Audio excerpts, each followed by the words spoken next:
وعلیکم السلام ورحمۃ اللہ۔ کہتے ہیں جی مقتدی سامی اللہ لمن حمیدہ کہیں گے تو جو مکبر ہے وہ کیا کہے گا؟ کہتے ہیں جی مکبر جو ہے وہ ربنا لک الحمد کہتے ہیں جی، اور کہتے ہیں مکبر کا ربنا لک الحمد کہنا یہ کہاں سے لیا گیا ہے، اور نبی علیہ السلام کے دور میں مکبر کیا کہتا تھا؟ محترم بھائی بات یہ ہے مکبر بنانا بالکل جائز اور درست ہے۔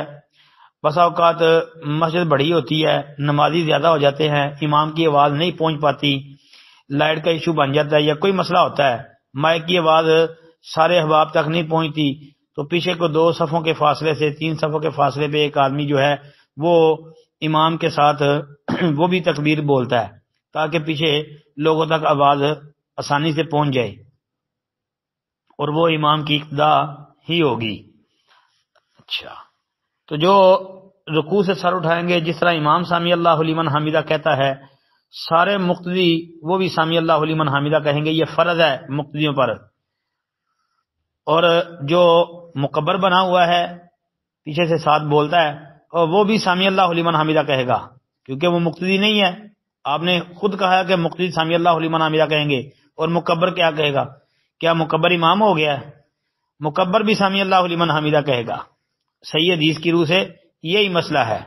اور جو لوگ یہ کہتے ہیں کہ جی امام سامی اللہ لمن حمیدہ کہے اور مقتدی ربنا لک الحمد کہیں، ان بیچاروں کو حدیث کی صحیح سمجھ ہی نہیں آئی، انہوں نے نبی علیہ الصلوۃ والسلام کے فرمان کو صحیح سمجھا نہیں ہے، تو غور و فکر کی ضرورت ہے۔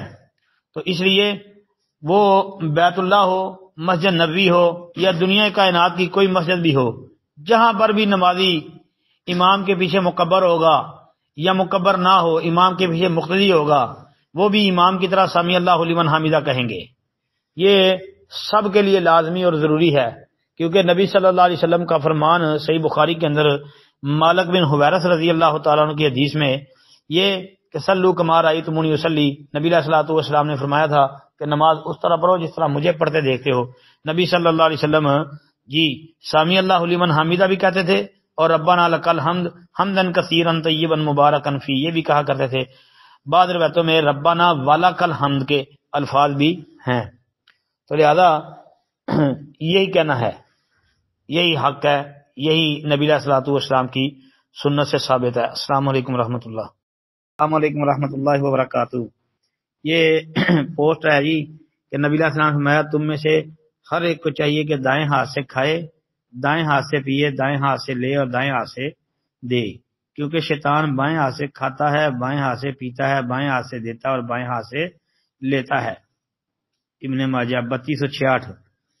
اچھا، اس کی تحقیق کہتے جی کر دو، صحیح ہے روایت بھائی، ثابت ہے، یہ درست ہے۔ الفاظ اس کے یہ ہیں کہ نبی علیہ السلام نے فرمایا لیاکل احدکم بیمینہ ولیشرب بیمینہ ولیاخذ بیمینہ ولیؤتی بیمینہ فإن الشیطان یاکل بشمالہ ویشرب بشمالہ ویؤتی بشمالہ ویاخذ بشمالہ۔ جی ٹھیک ہے روایت انشاءاللہ۔ السلام علیکم ورحمۃ اللہ۔ السلام علیکم ورحمۃ اللہ وبرکاتہ۔ لکھا جی جیسا میں 8 رکعت تہجد اور 1 رکعت وتر پڑھتا ہوں تو کیا یہ صحیح ہے؟ جی ٹھیک ہے، ٹھیک ہے، اتنی بھی کافی ہے۔ باقی یہ ہے کہ زیادہ سے زیادہ 10 رکعتیں اور 1 وتر یہ رسول اللہ صلی اللہ علیہ وسلم کا عام معمول تھا، جس طرح کہ ام المومنین امی عائشہ صدیقہ رضی اللہ تعالیٰ عنہ کی بیان کردہ حدیث ہے، صحیح مسلم وغیرہ کے اندر موجود ہے کہ وہ فرماتی ہیں کہ نبی صلی اللہ علیہ وسلم رمضان غیر رمضان میں 11 رکعت سے زیادہ نہیں پڑھتے تھے، وہ 11 رکعت جو ہے وہ 2 رکعتیں کر کے 10 پڑھتے، آخر میں 1 وتر پڑھ لیتے، جس طرح کہ صحیح مسلم کے اندر ہی صراحت ہے کہ ہر 2 رکعت پر سلام پھیرنا۔ تو باقی یہ ہے کہ 10 سے کم پڑھ لی ہیں تو ٹھیک ہے، نبی علیہ الصلوۃ والسلام سے آگے نہیں بڑھنا، اپنے پاس سے کوئی چیز دین میں شامل نہیں کرنی، یہ کم رکھتے ہیں، یہ پڑھ لی ہیں جو سنت کے مطابق ہیں، تو یہ سنت کے دائرے کار میں رہتے ہوئے ہی یہ رکھتے پڑھی گئی ہیں تو ان کو شمار کرنا یہ درست ہے۔